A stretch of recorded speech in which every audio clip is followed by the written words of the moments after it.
It is an annual rite of spring, bringing with it excitement and emotion that can be found in the NCAA tournament. Your wait is finally over, the brackets are ready, and the drama of March Madness is about to begin. Hello, everyone. I'm Greg Gumbel, and this is the NCAA Championship Basketball Selection Show, brought to you by State Farm, the #1 auto insurer. Joining me at the anchor desk, as always, my partner, Clark Kellogg. We're all set to show you the seedings and pairings, so get out your bracket sheet, get those pencils ready. Here are the basics. Of the 65 available tournament bids, 31 are automatically given to. But before we unveil the brackets for this season, here's a look at the final top 25 media poll of the season. There's at least one change in the rankings to tell you about. We have a new team in the top 25 this week. The Purdue Boilermakers are back in the poll as the number 21 team. The media rankings are what everyone's been following for the last 4 months. But in just a minute, the selection committee's opinion is going to be the only one that matters. Now let's take a look at the NCAA tournament bubble and see which teams are sitting at home with their fingers crossed, hoping to see their name in the brackets. There are a lot of worthy candidates among these 10 teams, Clark. Which of these bubble teams stands out to you right now? Northwestern could have sealed their invitation with a better regular season finish. But the fact is they play in a very tough conference, and that does weigh heavily in their favor. And we have a few more teams in similar position, right, Clark? Rhode Island had the chance to set themselves apart from the rest of the bubble teams, but they never could get over that hump and guarantee themselves a spot. I'm sure it's been a long week for those teams, but the wait's almost over. The NCAA Selection Committee has finished its meeting, and we're ready to unveil the top 4 seeds in this year's tournament. The North Carolina Tar Heels are the top overall seed, and they will play in the Washington, D.C. Regional. They begin the tournament as the dominant team in college basketball. They've been ranked #1 in the media poll for the past 3 weeks. We'll soon find out if they can live up to their billing. On to the second #1 seed, who will play in the Atlanta Regional. The Penn State Nittany Lions are seeking their first ever NCAA championship. The Nebraska Cornhuskers are our third #1 seed, and they'll play in the Minneapolis Regional. They're back in the tournament again, and no doubt they'll be feeding off the experience of last year's appearance as they try to get to the Final Four this year. And finally, our fourth #1 seed will play in the Atlanta Regional. The Wake Forest Demon Deacons are in the tournament field as a #1 seed for the 4th time in the history of their program. Now, here's how the bracket first up. On to our third bracket of the day. Let's take a look. This bracket has the potential to give us a sensation. And finally, let's have a look at the Atlanta Regional. The Wake Forest Demon Deacons are the top seed, finishing at 27-7. They finished 3rd in the ACC. They'll take on the Fresno State Bulldogs, the number 16 ranked team. This will be their 11th appearance ever in the NCAA tournament.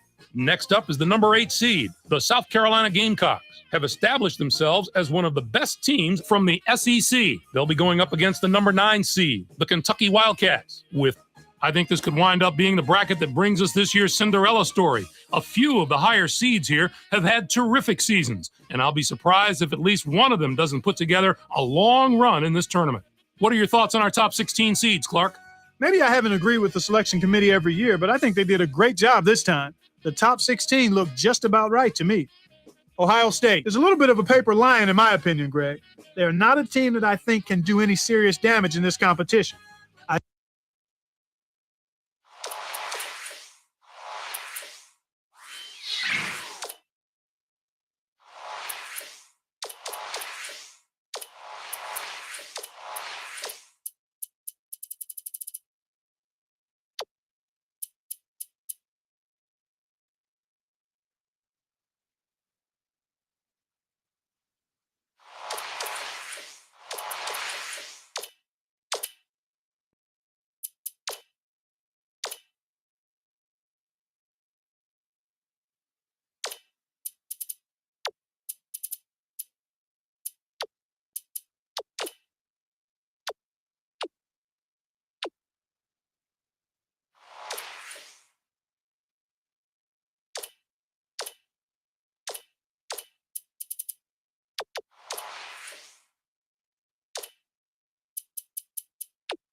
Welcome to the 2K Sports Studios. I'm Greg Gumbel, along with my partner Clark Kellogg.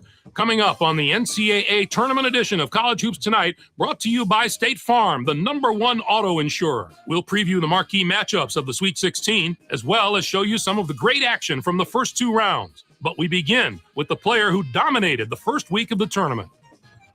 Foy is going to feel the spotlight on him next week at the Sweet 16 because his play in the first 2 games of the tournament was nothing short of spectacular.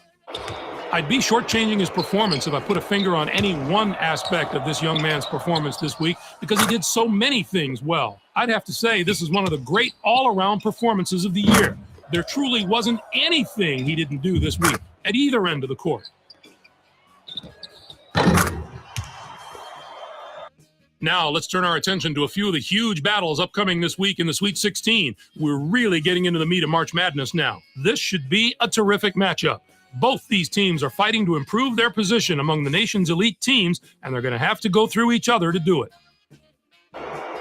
North Carolina is going to be my pick this time, Greg. Their style could really present some problems on the offensive end of the court. I look for them to be an absolute handful every time the ball's in their hands.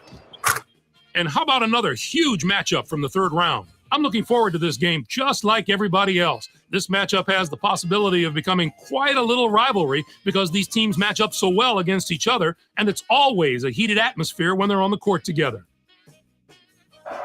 Wake Forest has been one of the best teams to this point of the tournament in terms of playing with freedom. And what I mean by that is they tend to not play under pressure. And I think that's a credit to their coach, who's among the best in the game. I think they'll prevail because of that confidence and poise. As usual, the first weekend of March Madness had what are sure to be some of the most dramatic contests of the entire tournament. Our first game was an outstanding matchup from the first round. Wake Forest got the better of Fresno State. A lot of times, the first round of March Madness gives us the best games of the entire tournament.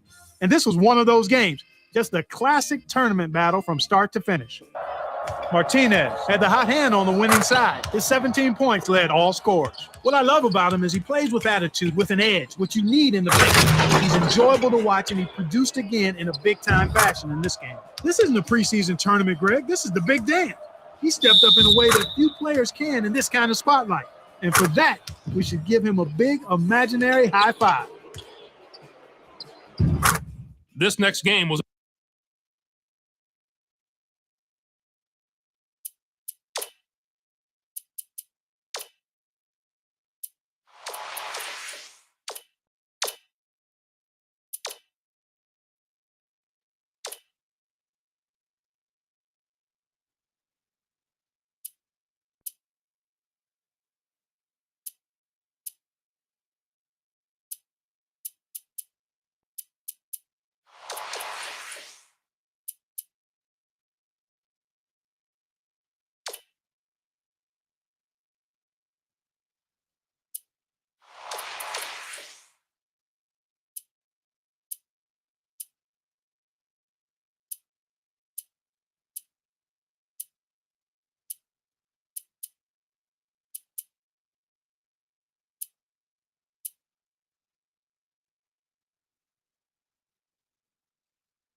Welcome to the 2K Sports Studios. I'm Greg Gumbel, along with my partner Clark Kellogg.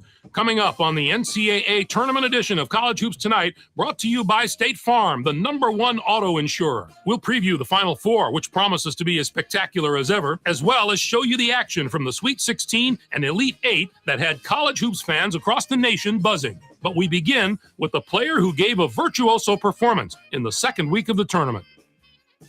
Harrison had a fantastic week. He dominated the action from his power forward spot, and that's no easy task in college basketball these days. You got that right, partner. This had to be one of the great Sweet 16 and Elite 8 performances that we've seen. Not only was he clicking on all cylinders offensively, he matched that performance at the defensive end. He threw off the opposing game plan in the first and second rounds. We'll see if he keeps it going into the Final Four.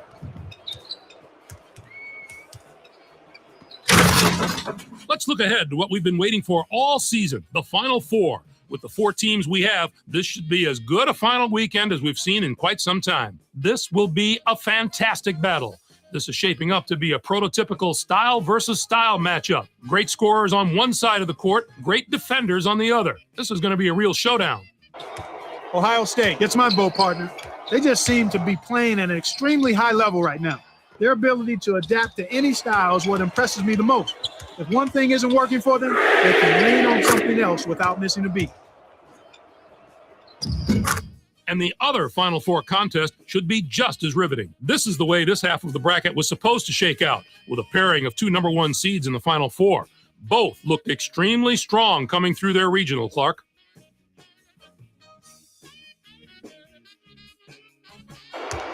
North Carolina has been one of the best teams to this point of the tournament in terms of playing with freedom. And what I mean by that is they tend to not play under pressure. And I think that's a credit to their coach, who's among the best in the game. I think they'll prevail because of that confidence and poise.